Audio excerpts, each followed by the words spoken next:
Prenuptial negotiations usually involve lawyers, witnesses, and carefully worded contracts. Alice Thaw discovered that some negotiations happen with 5,000 spectators watching and a bride trapped in silk and desperation. In the spring of 1903, when American railroad fortunes still bore the soot of their origins and British titles carried the weight of crumbling estates, a perfect storm of greed and desperation converged on a single altar. What began as a fairy tale collision between New World wealth and Old World nobility would evolve into something far more sinister, a hostage situation disguised as holy matrimony, where family honour became ransom and a wedding march transformed into a death march for illusion itself. The coal dust of Pittsburgh was about to meet the stage powder of a performer whose greatest role was convincing an heiress that love could be purchased with a title. Thus, in today's episode of Old Money Allure, we delve into the most audacious matrimonial extortion scheme in American history. Alice Cornelia Thaw commanded a fortune that could buy entire Pennsylvania coal towns, $13 million by most estimates, making her one of the wealthiest unmarried women in America at 23 years old. Her father, William Thaw Senior, had conquered railroads and coal fields with the same ruthless efficiency, leaving his children drowning in more money than they could spend in 10 lifetimes. Into this gilded Pittsburgh paradise slithered George Francis Alexander Seymour, Earl of Yarmouth, carrying a title that traced back centuries and debts that traced back to last Tuesday. The Earl had already declared bankruptcy in 1899, a spectacular feat for someone whose father commanded one of Britain's great estates at Ragley Hall. His annual allowance of £200 barely covered his champagne tastes, let alone the £3,000 he owed to increasingly impatient creditors. But George possessed something more valuable than money: aristocratic charm, polished by desperation, and a talent for reinvention. He'd been touring American vaudeville stages under the preposterous stage name Eric Hope, passing himself off as a matinee idol to paying audiences.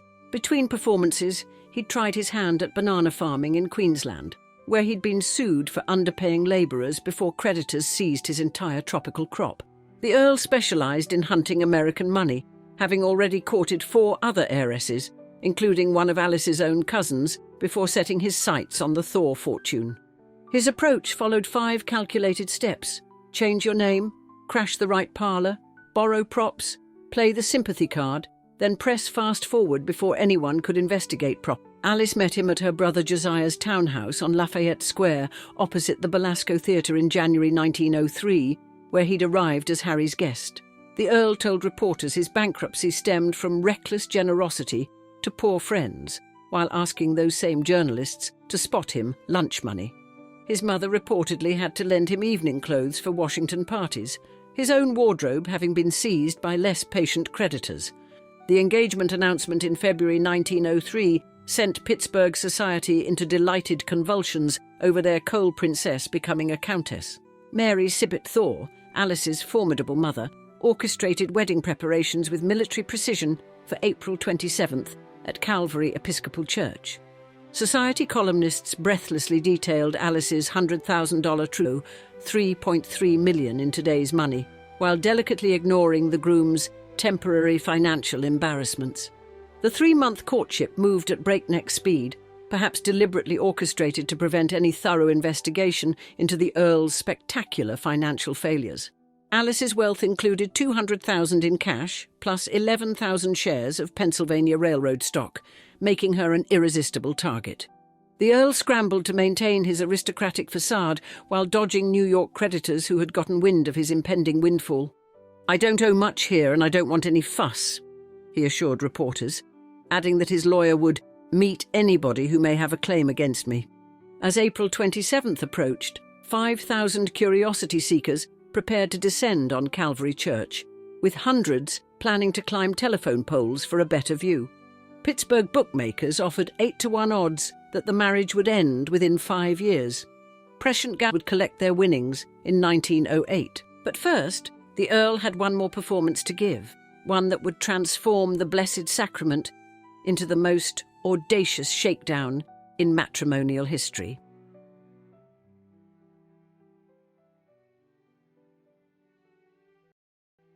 Calvary Episcopal Church overflowed with 5,000 gaping spectators on April 27, 1903, as police struggled to clear paths through the crushing mob.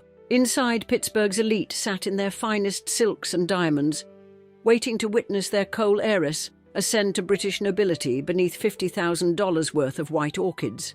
The orchestra had taken their positions. Alice waited in the vestry, resplendent in her Paris gown, and society matrons adjusted their lorgnettes for the perfect view. Then came the footman with a message that would transform a fairy tale wedding into an extortion plot worthy of a penny dreadful. The Earl of Yarmouth refused to enter the church unless Mary Sibbett Thaw immediately transferred $1 million in Pittsburgh plate glass stock and copper mining certificates directly to his name. No trust arrangements, no marriage settlements, no protective clauses, just cold, hard securities worth $35.5 million in today's dollars. The ultimatum exploded in the vestry like one of Andrew Carnegie's blast furnaces, leaving Alice frozen in her wedding finery while her mother confronted aristocratic blackmail. Outside, the restless mob sensed catastrophe, climbing higher on telephone poles and pressing closer to church doors as minutes ticked by without a processional. The bridegroom sat supremely confident in his carriage, calculating that the Thaws would capitulate rather than face the social apocalypse of a cancelled wedding. Harry Thaw, serving as best man, later claimed that had he known of the extortion, we would have kicked the Earl downstairs rather than let him near the altar. But Harry stood ignorant inside while lawyers huddled with Mrs. Thaw, who finally, furiously, signed papers transferring what financial historians calculate as the largest same-day wealth movement by any private American woman before 1914.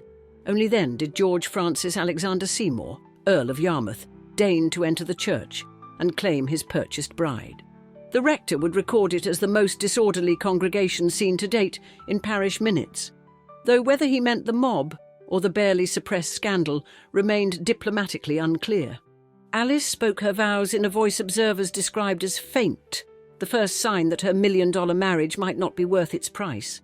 The ceremony concluded with police escorts clearing paths through the crowd as the newlyweds fled to their carriage amid a storm of rice and speculation. "I don't expect any trouble with creditors, as my lawyer is here," the Earl breezily told reporters before boarding the Saint, Paul for England. He'd transformed the holy sacrament of marriage into a hostage negotiation, holding the Thaw family reputation at gunpoint for a king's ransom. Society columnists struggled to describe the wedding without acknowledging the million-dollar elephant in the room, focusing instead on bridesmaids' gowns and floral arrangements. But whispers spread faster than telegraph wires about the groom who demanded payment at the church door like some medieval robber baron. The new Countess of Yarmouth sailed toward England carrying more than her trousseau. She bore the distinction of being the most expensive bride in American history. But as their ship crossed the Atlantic, Alice remained blissfully unaware that her husband's previous theatrical career, the one he'd so carefully concealed during their whirlwind courtship, involved performances that would shock even the worldly matrons of Pittsburgh society and explain why their marriage would remain as empty as his bankrupt estate.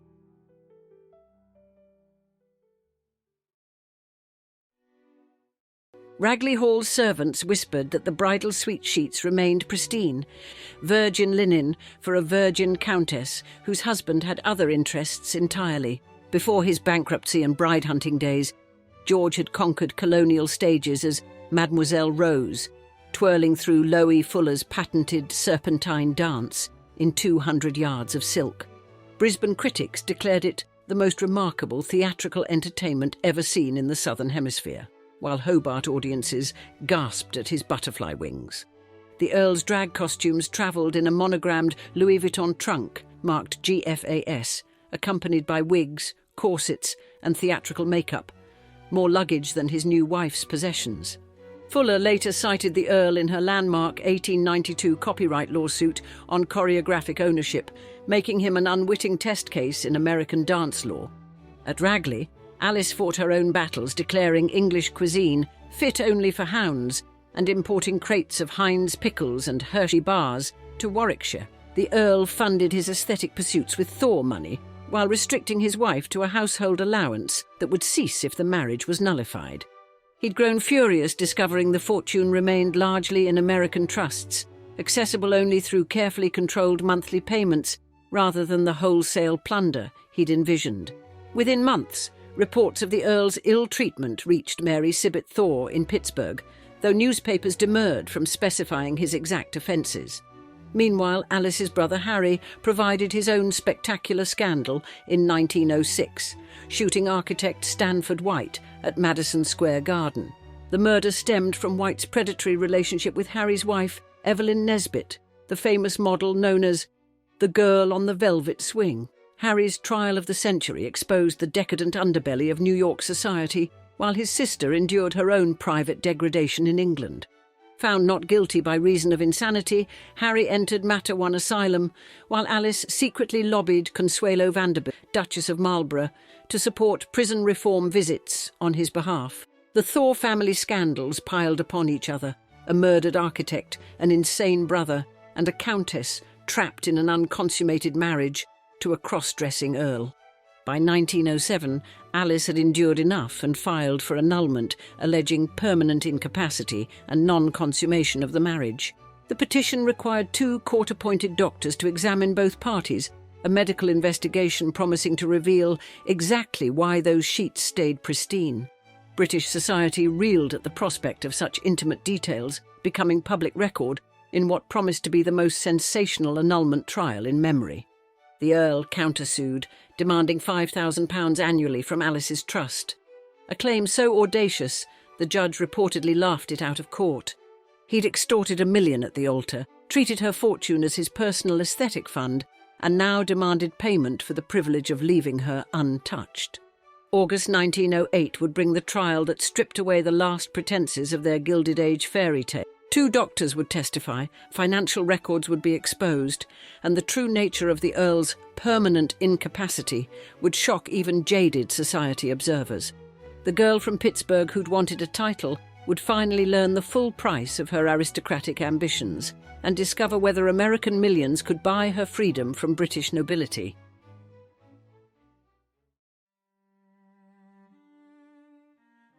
August 1908 brought deliverance when British courts granted Alice's annulment, declaring the marriage void and returning every penny of her extorted securities, which wartime appreciation had grown to $1.4 million. The medical testimony confirmed the Earl's permanent incapacity, while financial records exposed his attempts to siphon her fortune for theatrical costumes and gambling debts. Alice immediately resumed her maiden name and sailed for America, leaving the Earl to face court costs and the distinction of perpetrating history's most expensive case of marital fraud. She settled in Lenox, Massachusetts, transforming herself from Pittsburgh princess to pioneering horticulturist, planting cedars of Lebanon that still shade Woods Hole's Church Street. In Washington, she purchased 1801 F Street Northwest, installing the East Coast's first residential climate-controlled rose conservatory with retractable glass designed by Jules de Cibourg. Her salon became pre-war Washington's premier gathering spot, where she hosted clandestine suffrage planning sessions using the code word botany lecture to evade hostile reporters. Visitors marvelled at her Thomas Johnson Rococo mirror imported from London, a subtle revenge on British taste from a woman who'd imported Hershey bars to Ragley Hall. On March 22, 1913, she married Boston stockbroker Geoffrey Whitney on Cumberland Island, Georgia. 20 guests, 0 extortion, and plenty of fried oysters. The ceremony specified no gifts, Alice having learned that simplicity beat spectacle when it came to matrimonial ventures. Meanwhile, the Earl's trajectory traced a perfect arc of aristocratic dissolution, beginning with bankruptcy number 2 in 1911, debts of £23,000 against assets of worthless racing IOUs.